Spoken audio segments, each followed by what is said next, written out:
What's going on, guys? Welcome back to RC4wd. Getting ready for the RC4wd K10 build off. That's not right. That's better. All right.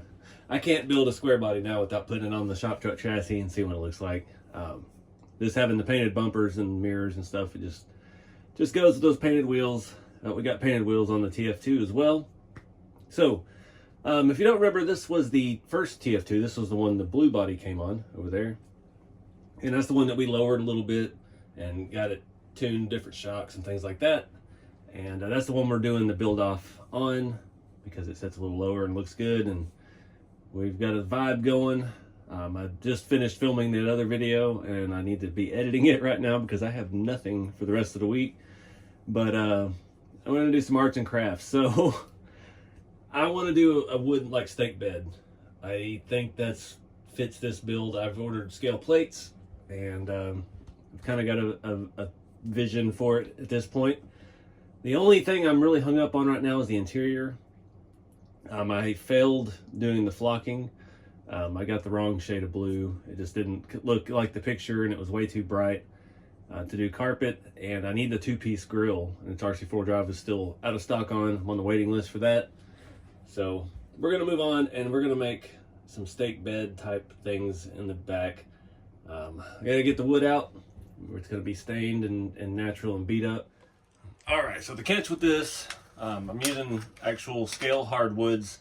I think it's Scale Building Supplies or something like that on Etsy. He has like scraps from a 100-year-old lumberyard, and he cuts them into scale sizes. See, this was 50 1x6s. These are scale 2x4s. We got a mixed matched bunch of stuff. We got some reddish looking stuff and some pine, and this was oak for the slats. So the thing that's hard for me to do with this is not overdo it. I typically do this kind of stuff with scale garages, and I like to go completely overboard and bonkers with the scale stuff. And we don't need that with a stake bed. We need a very simple thing. So we're going to use the scale 2x4s to make our uprights. I'm going to do, I think, 3 per side. And yeah, just going to keep it simple. I'm thinking, I don't want to permanently attach this to the truck. So I'm thinking we're going to do one on each end, one in the middle.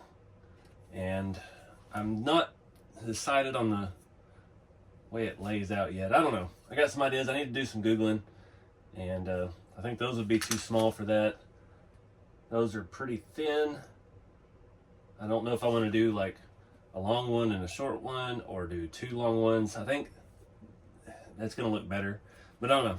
I need to do some image search on Google and just kind of see what there is on a square body, because I don't have a whole lot of memories of seeing stake beds on square bodies. Typically that was on the older stuff, the 60s and 50s mainly. So I don't know. See what the internet has to say. All right, so the internet didn't turn up much results because no one in their right mind puts a stake bed on a square body these days. It's all custom. I've seen a bunch of dualies with flat beds with stake sides. That was a lot more common than truck bed, and everything else is kind of like a free-for-all. Every person built it exactly to how they needed it to be. So I'm thinking the only couple pictures I found were long beds, and it was basically 2 slats per side. We might have enough room to go 3, but I don't know. We'll just start building. I think we're gonna just mix woods. We'll start with our corners because I want this to fit snugly in the bed.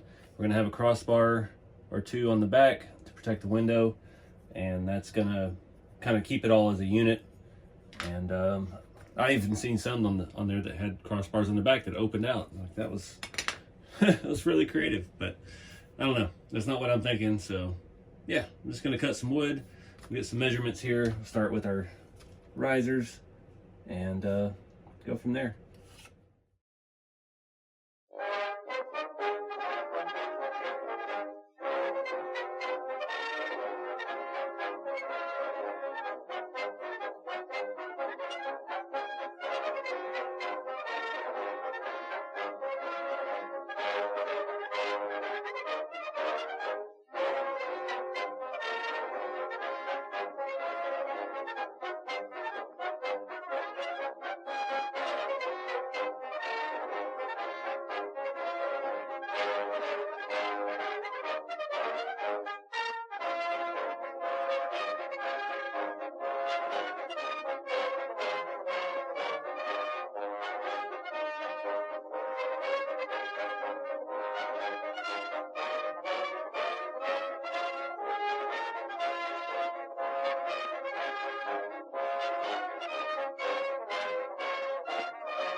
Alright guys, things got a little wild last night. Had to wait all day for the stain to dry, and it's still not completely dry.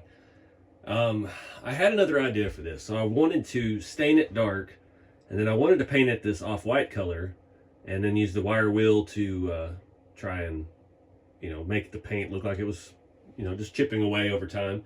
I aggressively used the wire wheel on most of the wood, and it really brought out a lot of the grain. You see a lot of texture in there. Also chipped that corner off of that one.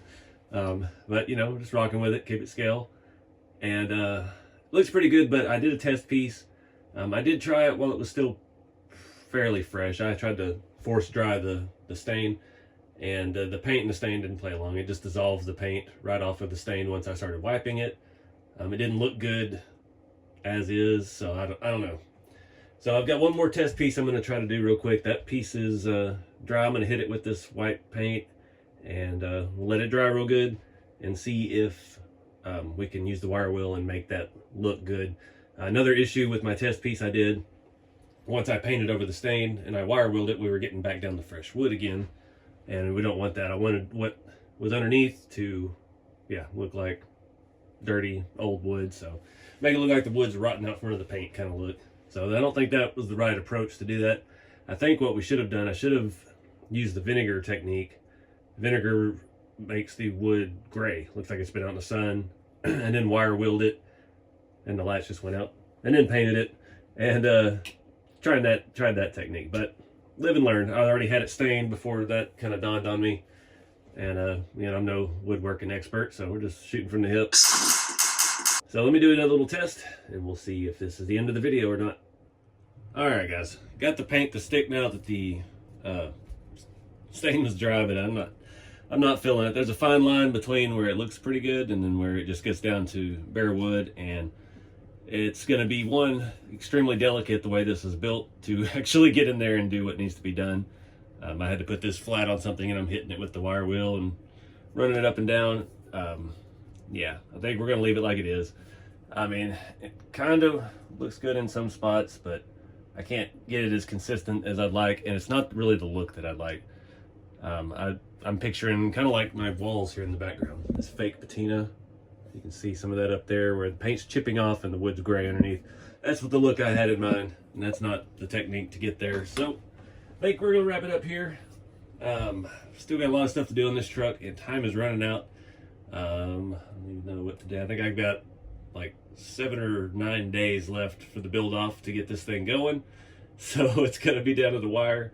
My replacement windshield shipped today. I forgot to get chrome tape to make the inner mirrors, and I still haven't figured out exactly what I'm gonna do with the interior yet. So yeah, but again, check out RC4wd.com, the K10 build off, and don't be afraid to try stuff. I mean, it's Easy with wood to do a test piece and see how something works out so you don't ruin your whole thing, but a lot of neat things you can do with wood. I think that looks pretty slick. I need some hay bales now. Maybe a goat in the back. But anyways, appreciate you guys watching, and get out there and do something fun with the hobby. Keep it scale, and I'll see y'all next time.